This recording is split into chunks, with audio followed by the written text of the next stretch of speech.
श्री ओम विवाह क्रिएशन में आपका बहुत बहुत स्वागत है। मैं आपको शीतला अष्टमी की शुभकामना देने के साथ साथ शीतला माता की कथा भी सुनाने जा रही हूँ। एक गांव में ब्राह्मण दंपति रहते थे। दंपति के 2 बेटे और 2 बहुएं थी। दोनों बहुओं को लंबे समय के बाद बेटे हुए थे। इतने में शीतला सप्तमी का पर्व आया। वह घर में पर्व के अनुसार ठंडा भोजन तैयार किया गया। दोनों बहुओं के मन में विचार आया कि यदि हम ठंडा भोजन लेंगी तो बीमार होंगी, बेटे भी अभी छोटे हैं। इस कुविचार के कारण दोनों बहुओं ने तो पशुओं के दाने तैयार करने के बर्तन में चुपचाप 2 बाटी तैयार कर ली। सास बहू शीतला की पूजा करके आई, शीतला माता की कथा सुनी। बाद में सास तो शीतला माता के भजन करने के लिए बैठ गई। दोनों बहिएं बच्चे रोने का बहाना बनाकर घर आईं। दानों के बर्तन से गर्मा गर्मा रोटला निकाले, चूरमा किया और भर पेट खा लिया। सास ने घर आने पर बहुओं से भोजन करने के लिए कहा। बहुएं ठंडा भोजन करने का दिखावा करके घर काम में लग गई। सास ने कहा, बच्चे कब के सोए हुए, उन्हें जगा कर भोजन करा दो। बहुएं जैसे ही अपने बेटों को जगाने गई तो उन्होंने उन्हें मित्र पाया। ऐसा बहुओं की करतूतों के फलस्वरूप सीता माता के प्रकोप से हुआ था। बहुएं विवश हो गई। सास ने घटना जानी तो बहुओं से झगड़ने लगी। सास बोली कि तुम दोनों ने मेरे बेटे की बदौलत शीतला माता की अवहेलना की है, इसलिए अपने घर से निकल जाओ। मेरे घर से अभी निकल जाओ और बेटों को जिंदा स्वस्थ लेकर ही इस घर में पैर न नहीं चाहे मेरे घर में पैर मत रखना। अपने मित्र बेटे को ठोकर से सुलाकर दोनों बहुएं घर से निकल पड़ी। जाते जाते रास्ते में एक शीर्ण वृक्ष आया। ये खेजड़ी का वृक्ष था। उसके बीच ओरी शीतला दोनों बहनें बैठी थी। दोनों के बालों में विपुल प्रमाण में जू थी। बहुओं ने थकान का अनुभव भी किया था। दोनों भैया और शीतला के पास जाकर बैठ गई। उन दोनों ने शीतला और के बालों से खूब सारी जुएं निकाली। जुओं का नाश होने से ओरी और शीतला ने अपने मस्तक में शीतलता का अनुभव किया। कहा, तुम दोनों ने हमारे मस्तक को शीतल ठंडा किया है, वैसे ही तुम्हें पेट की शांति मिले। दोनों बुआ एक साथ बोली कि पेट का दिया हुआ ही लेकर हम यहाँ मारी मारी भटकती हैं, परंतु शीतला माता के दर्शन हुए नहीं हैं। शीतला माता ने कहा कि तुम दोनों पापनी हो, दुष्ट हो, दुराचारणी हो, तुम्हारा तो मुंह देखने भी योग्य नहीं है। शीतला सप्तमी के दिन ठंडा भोजन करने के बदले तुम दोनों ने गर्मा गर्म भोजन कर लिया था। ये सुनते ही बहुओं ने शीतला माता को पहचान लिया। जेठानी और देवरानी ने दोनों माता का वंदन किया, गिड़गिड़ाते हुए कहा कि हम तो भोली भाली हैं, अनजाने से गर्मा गर्मा भोजन खा लिया है।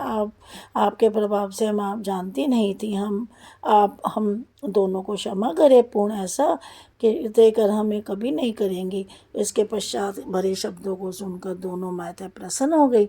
शीतला माता ने मृतक बालकों को जीवित कर दिया। बहुएं तब बच्चों को साथ लेकर आनंद से पूर्ण गांव में लौट आई।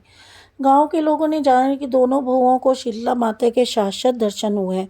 दोनों का धूमधाम से स्वागत करके गांव में प्रवेश कराया। बहुओं ने कहा, हम गांव में शीतला माता के मंदिर का निर्माण कराएंगे। चैत मास के शीतला अष्टमी के दिन माँ ठंडा खाना ही खाइएगा। शीतला माता ने बहुओं पर जैसी अपनी दृष्टि बनाई है वैसे सब पर कृपा करे, हम पर भी करे। श्री शीतला माता की सदा हमें शांति, शीतलता और आरोग्य दे।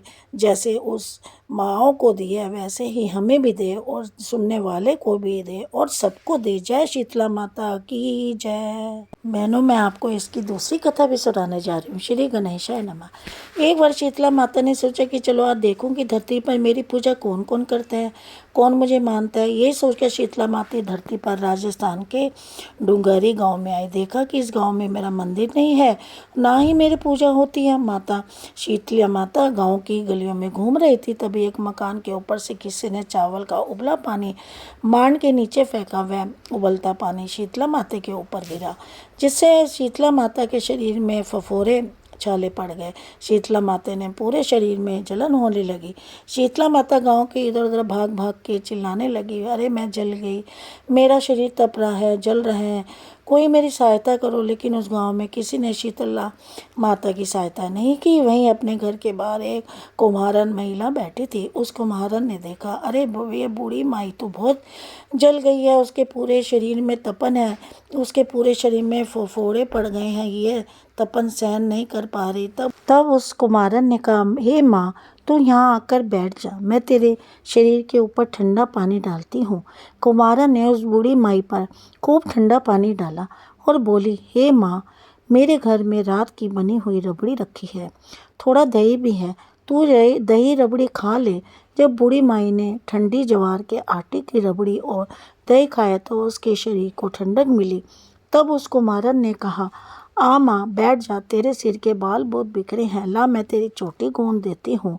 और कुमारा माई की चोटी गूंदने लगी, कंघी बालों से करती रही। अचानक कुमारन की नज़र उस बूढ़ी माई के सिर के पीछे पड़ी तो कुमारा ने देखा कि एक आंख बालों के अंदर छुपी है।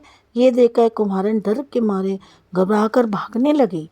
तभी बुढ़िया माई ने कहा, रुक जा मेरी बेटी, तू डर मत, मैं कोई भूत प्रेत नहीं हूँ, मैं शीतला देवी हूँ। मैं तो इस धरती पर देखने आई थी कि कौन कौन मुझे मानता है, कौन मेरी पूजा करता है। इतना कहकर माता चार भुजा वाले हीरे जवाहरात के आभूषण पहने, सिर पर स्वर्ण मुकुट धारण किए अपने असली रूप में प्रकट हो गई। माता के दर्शन कर कुमारन सोचने लगी कि अब मैं गरीब इस माता को कहाँ बिठाऊं। तब माता बोली, हे बेटी, तू किस सोच में पड़ गई है। तब उस कुमारन ने हाथ जोड़कर आंखों में आंसू बहते हुए कहा, हे माँ, मेरे घर में तो चारों तरफ दरिद्रता बिखरी हुई है, मैं आपको कहाँ बिठाऊं। मेरे घर में तो ना तो चौकी है, ना ही बैठने आसन ही है। तब शीतला माता प्रसन्न होकर उस कुमारन के घर पर खड़े हुए गधे पर बैठकर एक हाथ से झाड़ू, दूसरे हाथ में डलिया लेकर उस कुमारन के घर की दरिद्रता को झाड़ कर डलिया में भर कर फेंक दिया और उस कुमारन से बोली, हे बेटी, मैं तेरी सच्ची भक्ति से प्रसन्न हूँ, अब तुझे जो भी चाहिए मुझसे वरदान मांग ले। तब कुमारन ने हाथ जोड़कर कहा, हे माता, मेरी इच्छा है अब आप इसी डुलेरी गांव में स्थापित होकर यहीं निवास करें, और जिस प्रकार आपने मेरे घर की दरिद्रता को अपनी झाड़ू से साफ किया, ऐसे ही आपको जो भी भक्त होली के बाद की 7वीं को भक्ति भाव से पूजा कर अष्टमी के दिन आपको ठंडा जल, दही और बासी ठंडा भोजन चढ़ाए, उसके घर की दरिद्रता को दूर करना। वह आपकी पूजा करने वाली महिला का अखंड सुहाग रखना, उसकी गोद हमेशा भरी रहना। साथ ही जो पुरुष शीतला अष्टमी को नाई के यहाँ बाल ना कटवाए, धोबी को कपड़े धुलने ना दे और पुरुष भी आपका ठंडा जल चढ़ाकर, नारियल फूल चढ़ाकर परिवार सहित ठंडा बासी भोजन करे, उसके काम धंधे व्यवहार में कभी दरिद्रता नहीं आएगी। तब माता बोली, तथास्तु, हे बेटी, जो तूने वरदान मांगे है मैं तुझे सब देती हूँ। हे बेटी, तुझे आशीर्वाद देती हूँ कि मेरे पूजा का मुख्य अधिकार इस धरती पर सिर्फ कुमार जाति का ही होगा। तभी उसी दिन से डोगरी गांव में शीतला माता स्थापित हो गई और उस गांव का नाम हो गया शील की डोगरी। शील की डोगरी भारत का एक मुख्य मंदिर है। शीतला अष्टमी के दिन यहाँ बहुत शीतल विशाल मेला लगता है। जय गणपति भगवान की जय, जय शीतला माता की जय।